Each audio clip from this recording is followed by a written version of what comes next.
뭐뭐답다, 우리 전미사에 답다를 붙이는 말이 많이 있어요. 군인답다, 사내답다, 학생답다, 뭐 사기꾼답다, 뭐 장사꾼답다, 뭐 많이 있는데 그 사람의 말이나 특별히 행동 거지를 보면서 우리가 붙이죠. 우리 군인답다 그러면 씩씩하다는 거죠. 우리 사내답다 그러면 늠름하다는 거예요. 우리 학생답다 그러면 우리 반듯하다, 아주 모범생 같다 그런 뜻이고요. 우리 장사꾼답다 그러면 모든 선택이 자기 이익에, 이재에 밝고 이해타산을 따라서 그렇게 처신한다, 뭐 그런 뜻으로 하는 말이에요. 경우에 따라서는 이 말이 칭찬의 말도 되지만 비아냥의 말도 될 수 있습니다. 우리 논어에 보면 재경공이라고 하는 제자가 공자를 찾아와서 어떻게 하면 정치하는 사람들이 정사를 잘 돌보고 나라가 잘 세워질 수 있습니까? 그렇게 물었을 때 자왈, 안연편에 나오는 얘기인데요, 공자가 이렇게 대답을 했다고 합니다. 군군, 신신, 부부, 자자라 그랬어요.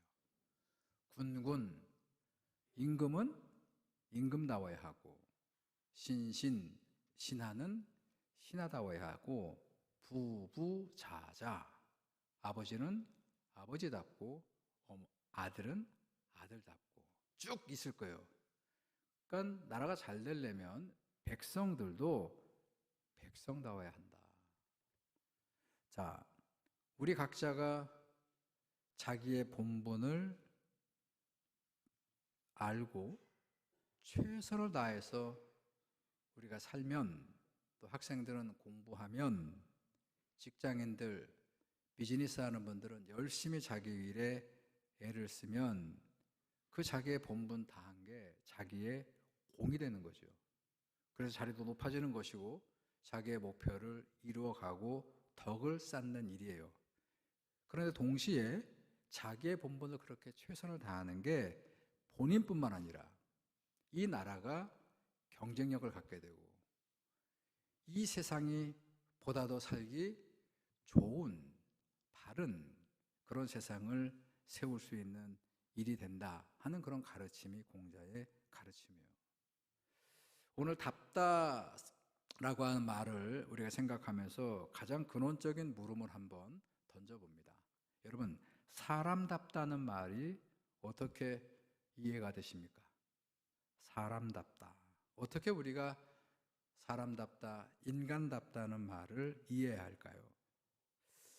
어떨 때 사람이 사람다울 수 있느냐 하는 그런 말인데, 우리는 이 말을 어떨 때 간혹 쓰냐면 아주 폐륜적인 범죄를 저지른 범죄자를 우리가 뉴스에서 볼 때, 그리고 언제부턴가 법이 너무나 폐륜적인 아주 강력한 범죄자는 얼굴을 옛날엔 다 마스크로 가리고 다 모자이크 처리했는데 그 법원이 그 신상 정보를 공개하고 얼굴도 공개하기로 했죠.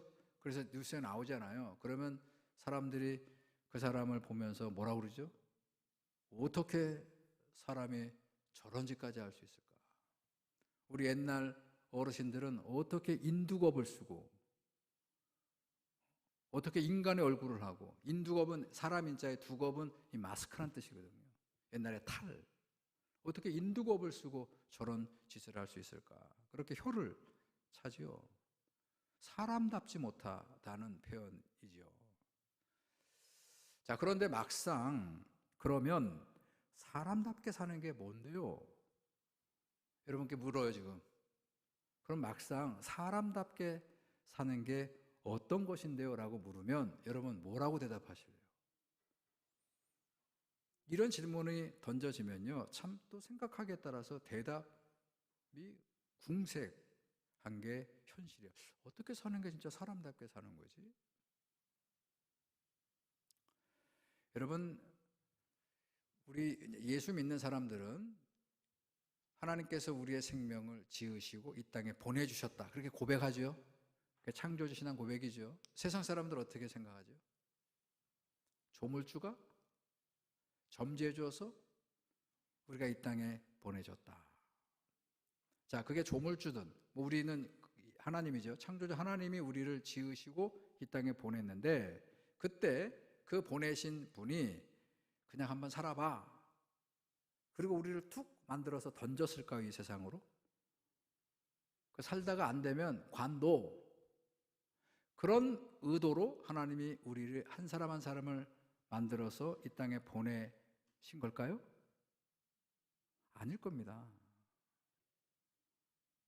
그냥 한번 살아봐, 안 되면 말고, 그렇게 우리를 지어서 보내신 게 아니고, 하나님 우리에게 보내주시면서 잘 살아야 된다.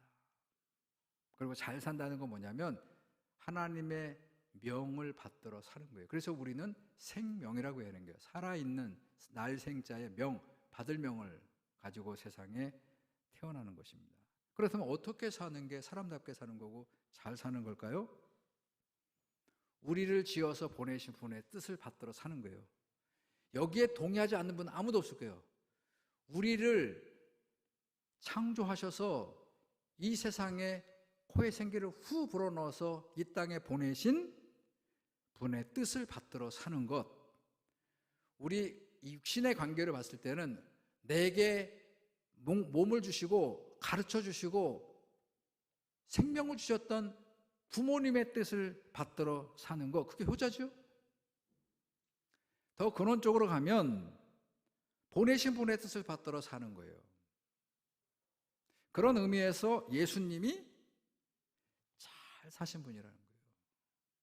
그런 의미에서 인간의 몸을 입고 오신 예수님이 정말로 인간 냄새나는 인간다운 삶을 사시고 가셨던 분이에요. 왜?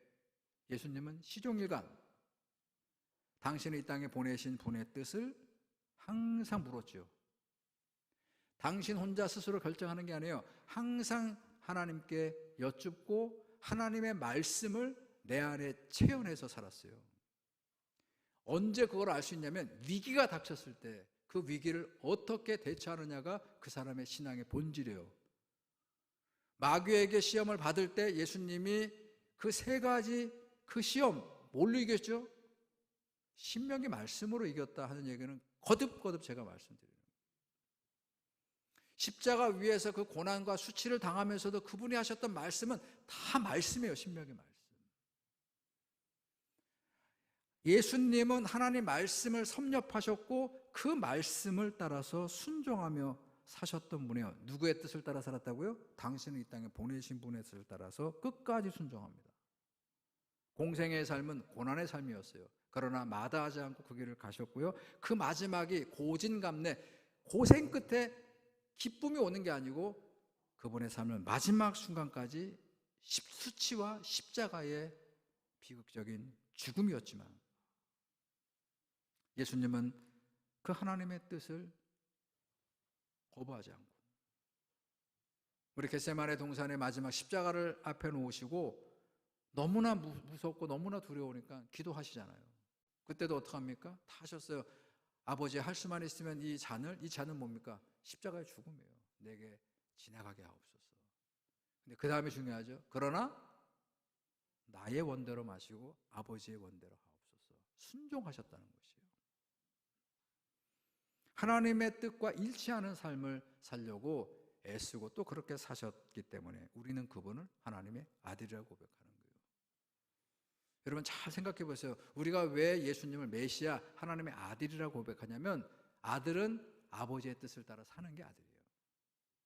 그래서 하나님의 뜻을 따라 살았기 때문에 우리는 예수님을 하나님의 아들이라고 고백하는 거예요. 그러면 예수를 믿는다는 우리들은 어떻게 살아야 되는 거예요? 예수님을 따라 살아야 되는 것이에요. 예수님이 사셨던 것, 예수님이 그렇게 사셨던 것, 예수님이 하나님을 늘 여쭙고 늘 하나님 말씀으로 무장하고 살았던 것처럼 우리도 하나님의 말씀으로 무장하고 하나님의 뜻을 따라 살려고 예수님처럼 분투해야 되는 것이에요. 그러면 하나님이 그런 우리들에게 그런 삶을 살 수 있도록 능력도 부어주시고, 여러분 예수님은 하나님의 그 능력을 부어주신 거예요. 기도가 쌓이면, 기도가 차면 뭐가 온다고요? 기도가 쌓이면 뭐가 온다고 제가 그렇게 이 연사 외치고 또 외쳐도 기도가 쌓이고 쌓이면 기적이 일어나는데, 기적은 예수님이 하셨지만 사실은 하나님께서 예수님을 통해서 베풀어 주신 것처럼 우리가 하나님의 뜻을 따라 살려고 분투하면 그 모든 것들을 감당할 수 있는 능력과 기적과 지혜도 주신다. 오늘 전도서의 말씀은 지혜의 말씀이에요. 지혜의 말씀. 전도서, 잠언서 이런 말씀은 지혜의 말씀이에요. 지혜의 말씀. 여러분, 제가 묻습니다. 지혜가 뭐예요? 지혜가 뭡니까? 지식과 지혜는 무슨 차이가 있어요? 성경은 지식을 얘기합니까? 지혜를 얘기합니까? 지혜. 지식은 열심히 책 읽고 열심히 배우고 내가 읽고 배운 것이 쌓이는 거예요. 여러분, 저축을 하면 한 달 한 달 매달 적금을 부면 그 은행에, 국민은행에, 농협 여러분 계좌에 뭐가 쌓이죠? 내 예금했던 내 자산이 쌓여가듯이 지식이라고 하는 것은 내가 공부하고 내가 책을 읽고 내가 배웠던 것이 쌓이는 거예요. 이게 지식이에요. 인텔리전스예요. 근데 지혜는 다릅니다. 자, 제가 지혜가 뭔가를 사전을 찾아봤어요. 사전적 의미를 여러분께 먼저 소개합니다. 지혜란 사물의 이치나 상황을 바르게 깨닫고 현명하게 대처할 수 있는 정신적 능력이다. 이게 표준 사전에 나오는 얘기예요. 다시 읽어드릴게요. 이치를 또는 상황을 바르게 깨닫고 현명하게 대처할 수 있는 능력이다. 이게 지혜예요. 자, 이 지혜라고 하는 한자를 한번 띄워주실래요? 지혜를 보게 되면 저 지자가 무슨 지자죠? 슬기지자. 해자도 슬기해자. 자, 저 지자를 보세요. 저 위에 있는 것과 아래에 있는 것이 합쳐져 있어요. 알지자에 날일자예요. 그러니까 매일 뭔가 알기 위해서 분투하는 그 자세가 지혜예요. 그게 슬기로운 사람이에요. 두 번째 한자를 보세요. 저 위에 있는 거, 저 마음심자가 밑에 있죠. 그것과 그 위에, 마음심자 위에 있는 게 저것도 해자입니다. 저 해자가 무슨 해자 것 같아요? 띄워주세요. 무슨 해자라고요? 빗자루 해자예요. 빗자루 해자. 우리 옛날에 마당새가 아침 일찍 새벽에 일어나서 뭐부터 하죠? 대빗자루 가지고, 길잖아 빗자루가. 그걸 가지고 마당을 항상 쓸죠. 우리 옛날 드라마 같은 데 보면 항상 종은 아침 일찍 일어나서, 남자 종은, 마당새는 마당을 쓰고, 그래서 마당새예요. 마당을 쓰는 거예요. 저 해자가 빗자루 해자예요. 밑에 마음심이 합쳐져 만들어진 글자 한자입니다. 무슨 얘기일까요? 지혜는 어떤 거라는 거예요? 매일같이 알기 위해서, 아까 알지자에 날일자죠. 자기의 마음을 빗자루로 쓸어내는 거예요. 여러분, 마당에 온갖 쓰레기들이 있을 수 있고, 뭐 마당에 잊지 말아야 될 것들이 있고, 그거는 빗자루로 다 한 곳에 쓸어서 다 불태우듯이 마음을 늘 빗자루로 쓸어내는 마음이 지혜라는 것이에요. 그렇기 때문에 이 지혜는 공부를 많이 했다고 해서 생기는 게 아니에요. 여러분, 우리나라에서 요즘에 여러분 국정감사도 보고 뭐 청문회도 보고 뭐 이렇게 볼 거 아니에요? 지금 정치인들이 하는 거 여러분 보시죠? 뭐 신문도 보고 유튜브가 많이 지금 이제 확장돼서 뭐 우리가 생각만 있으면 어디서든지 보는데, 거기 나오는 분들이 다 어디 출신들이냐면 서울대학교 출신입니다.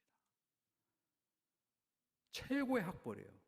제가 저희 집안, 저희 노씨 집안, 그리고 저희 와이프 강씨 집안의 양쪽을 다 통틀어서 친척이 얼마나 많겠어요.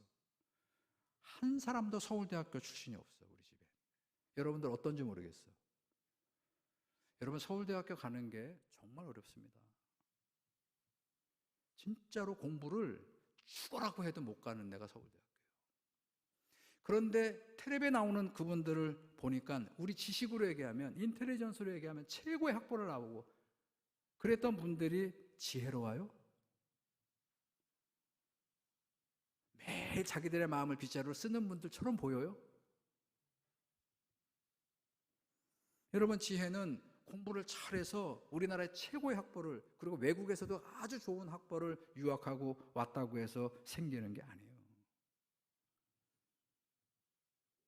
사법고시를 패스하고, 그리고 거기에서 높은 지위까지 올라가고, 그래서 검찰총장이 되고 법무부 장관이 되는 경험을 쌓았다고 해서 그 사람이 지혜롭지 않아요. 여러분, 지혜는 항상 자기의 마음을, 여러분, 지식과 관계없이 자기의 마음을 겸허하게 항상 빗자루를 쓸어내는 사람이에요.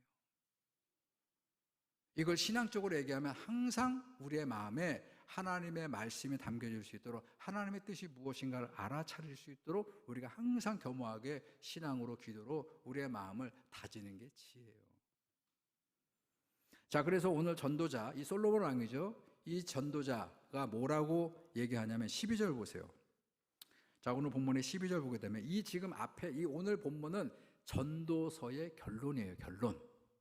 앞에 1장부터 많은 세상 돌아가는 지혜로운 얘기를 이 솔로몬 왕 전도자가 다 얘기하고, 그래서 내가 하려는 말이 뭐냐? 한마디로 결론을 내리자면 이 얘기가 오늘 본문이라고요. 자, 그 중에서 근데 12절을 보세요. 뭐라고 전도자도 얘기하냐면, 제가 이거는 표준 세번역 성경으로, 여러분, 표준 세번역 성경을 제가 왜 읽어드렸냐면, 여러분, 우리가 가지고 있는 개정 개역 성경과 표준 세번역 성경 가운데 어떤 것이 성경 원전에 가까울까요? 표준 세번역 성경이에요. 왜냐하면 이거는 우리나라 학자들이 근래에, 이 버전은 나온 지 얼마 안 돼요. 근래에 직접 히브리어를 펼쳐놓고 창세기부터 말라기까지 직접 히브리어를 보고 우리나라 말로 번역한 거예요. 헬라어를 보고 마태복음부터 요한계시록까지 직접 학자들이 번역한 거예요. 이거는 달라요. 이거는 원전이 있었고, 원전에서 라틴어로 번역이 됐고, 라틴어가 독일어 혹은 영어로 번역이 되고, 우리나라 버전은, 성경은 영어를 중국어로 버전했어요. 한자로 버전된 거를 다시 버전한 게 우리나라 개역 개정 성경이에요. 근데 어디가 더 가깝다고요? 당연히 원전을 직접 번역한 표준 세번역 성경. 그래서 오늘 제가 읽어드린 거고, 오늘 자 12절의 말씀을 제가 표준 세번역 성경으로 다시 읽어드릴게요. 나의 자녀들아 조심하여라. 책은 아무리 읽어도 끝이 없고 공부만 하는 것은 몸을 피곤하게만 할 뿐이다. 자, 이 어설픈 사람들은 공부하지 말라는 얘기구나, 책 읽지 말라는 얘기구나, 이렇게 했는데 그게 아니고, 지혜의 뿌리에 닿지 않는 공부, 오히려 독이 될 수 있다. 여러분, 공부를 많이 했어요. 근데 마음을 항상 빗자루를 쓸지 않아서 탐욕으로 가득 차 있는 사람들이 공부를 많이 해서 그 높은 자리에서 무슨 짓 하죠?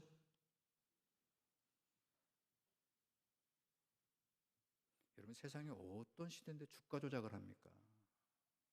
아무나 할 수 있어요? 저는 주가에 뭐가 어떻게 돌아가는지 알지도 못하겠던데, 많이 배운 사람들이 자기들의 이익을 위해서. 오늘 이 말씀은 제대로 공부하라는 거예요. 제대로 공부하지 않으면 오히려 독이 될 수 있다는 얘기예요. 자, 그래서 어떻게 하면 제대로 공부하느냐 그랬더니 오늘 전도자는 11절 보시기 바랍니다. 지혜자들의 말씀을 들어야 되는데 그 말씀은 찌르는 채찍 같고 지혜자들의 말씀은 잘 박힌 못과 같다, 이렇게 얘기합니다. 여러분, 찌르는 채찍이라고 우리 성경에 번역이 되는데, 여러분, 이스라엘 사람들은 소나 말을 몰 때 너무 굶떠가지고 끝에다가 약간 이렇게 움찔하는 그런, 그걸로 이제 살이 패일 정도는 아니지만 그런 뾰족한 거를 좀 뭉툭해가지고 이렇게 딱 맞으면 그냥 번쩍 정신이 들게끔 그런 채찍을 통해서 소와 말을 운영한다는 거예요. 여러분, 지혜로운 지혜자의 말씀이 우리 귀에 들려질 때 우리가 마치 소와 말이 채찍을 맞듯이 마음이 뜨끔하다는 거예요. 여러분, 지혜자의 말씀은 우리의 그냥 이렇게 그냥 살아왔어, 그냥 대충 살아왔어, 그저 뭐 이게 나쁜 건지 알면서도 그냥 지내왔어. 그런데 지혜자의 말씀이 갑자기 내 마음을 움찔하게 만드는 거예요. 불편해요, 안 불편해요? 불편합니다. 그 말을 차라리 몰랐을 때는, 모르고 그냥 그렇게 그냥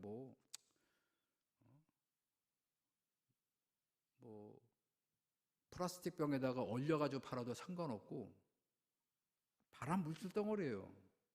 알면 팔지 말아야 되는 거예요. 그러니까 그런 말씀이 싫어. 아니, 대충 넘어가지 뭘 자꾸 그런 거 자꾸 따지고. 여러분, 왜 지혜자의 말씀이 우리가 부담스럽고 싫으냐면 적나라하게 나의 실상을 스스로 보게 만들기 때문에 그래요. 잊고 살았는데. 여러분, 세상에서 제일 하기 싫은 게 뭐냐면 내 민낯을 보이는 거예요. 그렇죠? 우리 특별히 권사님들, 집사님들 외출하려면 그냥 이렇게 남자들처럼 이렇게 씻고 그리고 구름을 쫙 찍어 바르고 외출이 가능해요? 내 민낯이 드러나는 거를 죽기보다 싫어하는, 그래서 시간을 많이 공을 들여가지고 변장을 하고 나와야 된다. 우리 마음은 더 할 거예요. 왜 지혜자의 말씀이 듣기 싫고 왜 하나님의 말씀을 전곡을 찌르는 말씀을 하는 목사가 부담스러우냐면 내 스스로가 타협한 내 마음에 그 꼴보기 싫은 민낯이 그 말씀을 듣는 순간 자꾸 살아나는 거예요. 그래서 지혜자의 말씀이 듣기 싫은 거예요. 예언자의 말씀이 듣기 싫은 거예요. 그런데 그 말씀을 들어야 살 길이 열린다는 거예요. 그게 하나님의 말씀이라는 거예요. 두 번째, 지혜자의 말씀은 잘 박힌 못과 같다. 보기도 좋지만 여러분, 이렇게 집을 짓는데 못을 제가 그 예전에 미국에서 유학할 때 그 인테리어 하는 거 제가 아르바이트 했어요. 한 2년. 그래서 저도 뭐 옛날엔 박는 거, 도배하는 거 뭐 이런 거 이제 열심히 했는데 그거를 잘 박아야 집이 튼튼합니다. 그 벽에다 뭘 하나 걸으려도 못을 제대로 박아야 그 걸려있는 것이 떨어지지 않고 안전합니다. 그런 것처럼 하나님 말씀은 뭐라고요? 지혜자의 말씀은 잘 박힌 못이에요. 그거는 진짜 사정없이 쳐가지고 딱 가서 박혀있는 것처럼 하나님의 말씀이 우리들의 삶을 든든하게 하려면 그 말씀을 우리가 듣고 그리고 그 말씀을 새기고, 우리 명심이라고 그러죠. 명심이 뭡니까? 그 말씀이 밝을명 마음심, 우리의 마음을 밝게 해주는 게 명심이에요. 거기를 따라가는 것을 말씀하고 있어요. 자, 이렇게 사는 것이 사람답게 산다는 얘기예요. 오늘 사람의 본분이니라 그런 얘기하죠. 자, 오늘 본문의 13절 보세요. 이것이 모든 사람의 뭐라고요? 본분이라는 거예요. 본분. 자, 그러면서 13절 두 가지를 실천해야 된다고 얘기합니다. 13절 보세요. 일의 결국을 다 들었으니, 자, 앞에 쭉 얘기를 다 들었으니 결론은 이렇게 얘기해요. 결론은 뭐냐 그랬더니 하나님을 경외하고 하나님이 주신 계명을 지키며 사는 것이다. 이것이 사람의 본분, 즉 사람답게 살 수 있는 길이다. 아멘. 어떻게 하면 사람의 본분, 사람답게 산다고 오늘 이 지혜의 말씀을 얘기합니까? 첫 번째, 하나님을 경외하는 거다. 하나님을 염두에 두고 살아가야 사람답게 살 수 있다는 것이요.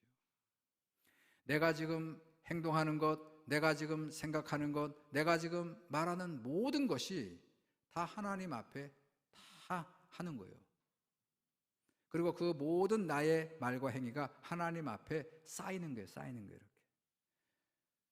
선한 일이 되었던 악한 것이 되었던 내가 하는 모든 행위가 어디 쌓인다고요? 누가 보고 계시다고요? 하나님이 보고 계시고 하나님께 쌓이고 나중에 그 우리의 모든 행위는 하나님으로부터 심판을 받는다는 것이요. 여러분, 그때 하나님으로부터 착하고 충성된 종아 잘하였도다. 여러분, 이 칭찬을 우리가 염두에 두고 우리가 뭔가를 행위를 한다면 우리의 삶이 어떻게 될까요? 사람답게. 여러분, 악하고 게으른 종아, 이렇게 마지막에 이제 되돌릴 수 없는, 끝까지 가봤는데 거기에서 악하고 게으른 종아, 그런 책망을 우리가 듣는 삶이라면 여러분 그게 막 몸소리가 쳐져야 되지 않아요?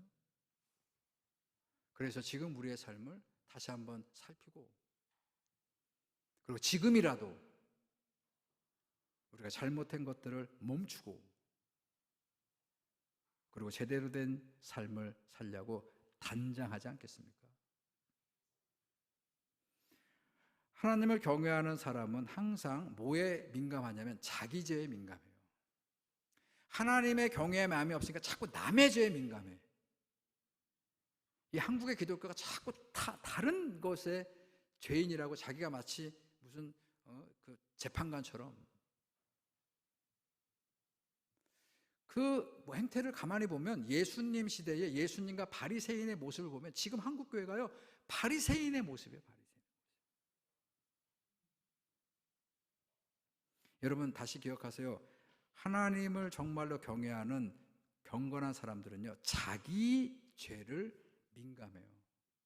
자기의 문제에 민감합니다. 자기가 잘못한 것을 인정합니다.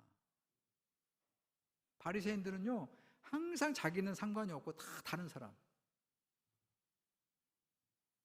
여러분 기독교인들은요 다른 사람들한테 바른 말 하는 거는 좋아하는데, 목사들이요 바른 말 하는데 자기에 대해서는 관대하게 이를 데가 없어요. 하나님을 염두에 두는 사람은 자기의 잘못을 인정할 줄 알아야 되는 거예요. 그게 인정돼야 하나님께 자비와 용서를 구하죠. 우리는 죄인의 공동체입니까? 우리는 의인의 공동체입니까? 우리는 죄인의 공동체예요. 죄인이 무슨 뭐 다른 죄인 자꾸 탓해. 자기의 점과 흠을 먼저 하나님 앞에 떨쳐내야 되죠. 문제는 이렇게 참여하는 사람들이 많지 않다는 게 안타까운 문제라는 것이죠. 두 번째, 우리가 본분에 맞게 잘 살려면, 사람답게 살려면 하나님이 주신 계명을 지키며 살아야 된다는 거예요. 하나님이 주시는 계명을 지키고 사는 거예요. 이게 신명기에 나오는 거예요. 내 명령과 율법과 규례를 지키고 살면 복을 줄 것이고, 내 율법과 계명과 율례를 지키고 살지 않으면 저주가 내릴 것이다. 오늘도 그 얘기의 연장선입니다. 여러분 그런데 기억하세요. 하나님과 동행하는 삶에 익숙해지면요 하나님의 계명이 어렵지 않아요. 근데 하나님과 동행하는 게 익숙하지 않으니까 하나님과 동행하는 걸 거북하게 생각하는 거야. 근데 하나님은 믿는데 하나님은 나하고 매일 동행하지 말고 필요할 때만 동행해 주시고, 힘들 때, 외로울 때, 어려울 때, 슬플 때, 아플 때, 실패했을 때, 절망했을 때, 이때만 날 와주시고, 내 마음대로 살 때, 내 마음대로 쾌락을 즐길 때, 내 마음대로 살고 이럴 때는 하나님 좀 빠져주시고. 우리 그렇게 살지 않아요? 여러분 정말로 하나님과 동행하는 삶을 살면 하나님의 계명이 부담스럽지 않습니다. 그게 오히려 편안합니다. 그걸 우리가 경험해야 되는 것이에요. 또 하나, 하나님과 동행하며 살면 우리는 오늘의 삶을 사는 사람이 돼요. 쉽게 얘기하면 오늘의 사람이 됩니다. 무슨 얘기냐면 오늘의 사람은 과거에 얽매이잖아요. 근데 가만히 보면 많은 사람들이 과거에 얽매여 살아요. 과거에 내가 지었던 죄, 과거에 내가 어떻던 거, 이것 때문에 오늘을 제대로 살지 못해요. 또 하나, 오늘의 삶을 살지 못하는 것은 미래에 대한 불안 때문에 오늘을 유보합니다. 오늘을 잘 살아서, 지금을 잘 살아서 그 지금 이 시간이 쌓여서 좋은 미래가 되는 거예요. 지금 구호만 미래 세대, 다음 세대 외쳐서 되는 게 아니고 지금, 우리 교회도 지금 이 자리를 잘 다지고 지금 우리에게 주어지는 환경에서 지금 이 상황을 잘 우리가 믿음으로 살아가서 그것이 쌓여서 역사가 되고 미래가 되는 거지. 그러니까 하나님과 신실로 동행하는 사람들은요 오늘의 사람이 되는 거예요. 오늘을 유보하지 않아요. 내일을 위해서 오늘을 다 포기하지 않아요. 그게 지혜로운 하나님의 뜻을 따라 살아가는 사람들의 모습인 것이에요. 오늘 저는 진리가 너희를 자유케 합니다. 하나님 말씀은 우리를 구속시키는 게 아니에요. 부담 주는 게 아니에요. 진정한 자유 안으로 들어가게 하시는 그 말씀을 가슴에 새기시기 바랍니다.